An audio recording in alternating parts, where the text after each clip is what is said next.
Let me ask you something. If this year was your last, how would you live differently? This isn't meant to scare you. It's meant to wake you up. Because after 60, the deepest regrets aren't about what we did. They're about what we never dared to do. Because we were afraid.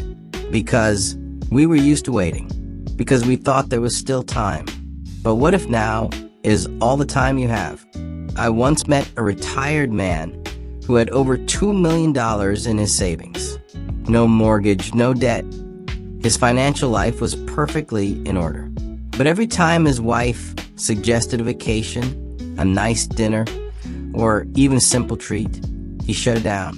What if something happens, he'd say. So I asked him gently, and what if it doesn't? What if you never get the chance? That question changed everything for him. Fear is not a financial strategy.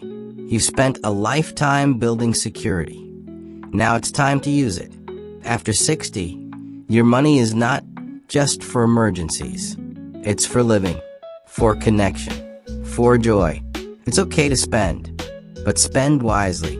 A woman in her 70s once told me how she used to waste thousands on clothes she never wore, gadgets she didn't need, and gifts given out of guilt. But the one thing she never regretted? A $600 flight to surprise her sister. They laughed, cried, and stayed up late remembering their childhood. That weekend meant more than years of shopping ever did. Joy isn't in the price, it's in the meaning. So before you spend, ask, does this support the life I actually want? And don't forget, your most valuable currency after 60 isn't money, it's time. Some people keep working because they love it. That's wonderful. But others? They keep going because they're afraid of stopping. They don't know who they are without their job title. A teacher I once knew worked until 67, not because he had to, but because he loved it. Then one morning, he simply knew it was time. He walked away with peace in his heart, not regret. If your work still fills your soul, keep going with pride. But if it drains you, robs your freedom, or keeps you stuck, it's time to stop trading your time for money and start trading it for meaning. And let me say this loud and clear. Stop waiting. Stop telling yourself next year or someday. There was a couple who dreamed of traveling across the country in an old trailer. They had the money, the time, everything. But every year they said, next summer. Then a small health scare changed everything. Suddenly, they saw the truth. They'd been waiting for permission that was never going to come. So they packed up, hit the road. And 6 months later, they told me it was the best decision they'd ever made. So let me ask you, what have you been putting off? A trip? A conversation? A long-lost dream? Why not now? And no, you don't have to be in perfect shape to start. But you do have to start. Health isn't about vanity. It's about freedom. Ask yourself, would you rather have $20 million and feel exhausted and sick every day, or just enough to live comfortably while waking up feeling strong and energized?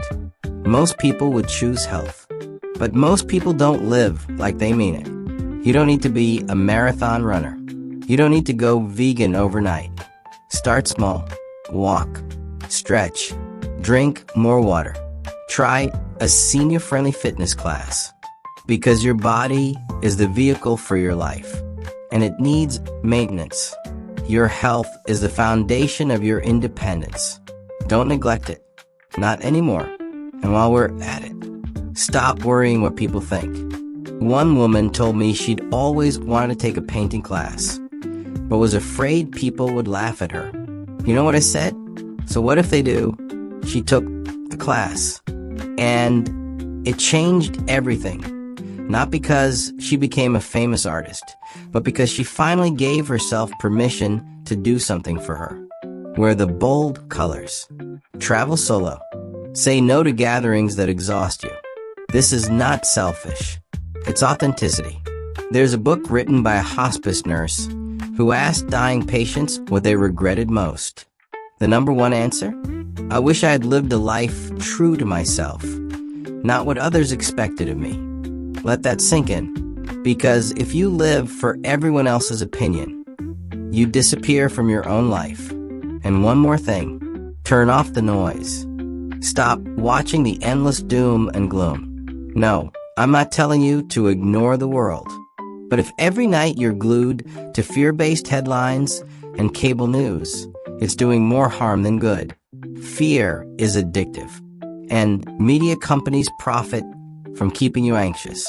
But your attention is too precious to waste on what's broken, especially when there's so much beauty still out there. There's still kindness, still music, still laughter, learning, growth, and love. You just have to look for it. Be informed, yes, but protect your peace. Limit your exposure. Your mental health matters too. And please, don't ignore your finances, but stop obsessing over them. You don't need to be a financial expert. You just need clarity. How much do you really need each month? What happens if your health changes? Do you have the right plan in place? Don't bury your head in the sand. But don't let your spreadsheet rule your life either. You didn't save money just to look at it. You saved it so you could live. A great retirement isn't measured in dollars. It's measured in days well lived. And finally, stop living like you have forever. By now, most of us have lost someone. A parent, a friend, a partner. And in grief, we realize what we forget far too often. Life is not guaranteed.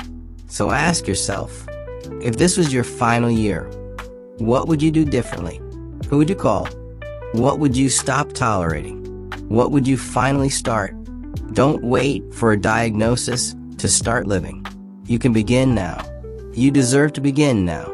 You can write the letter, book the trip, plant the garden, say I love you. Because the point isn't to fear death, it's to respect life. And that begins today. You are still breathing. You still have this day. And that is enough reason to start living on purpose right now. If you found this video helpful and inspiring, please like and share it. Don't forget to subscribe to get the latest valuable insights as soon as they're released. Thank you for being here. The world needs more people like you, who are brave enough to let go and bold enough to begin again.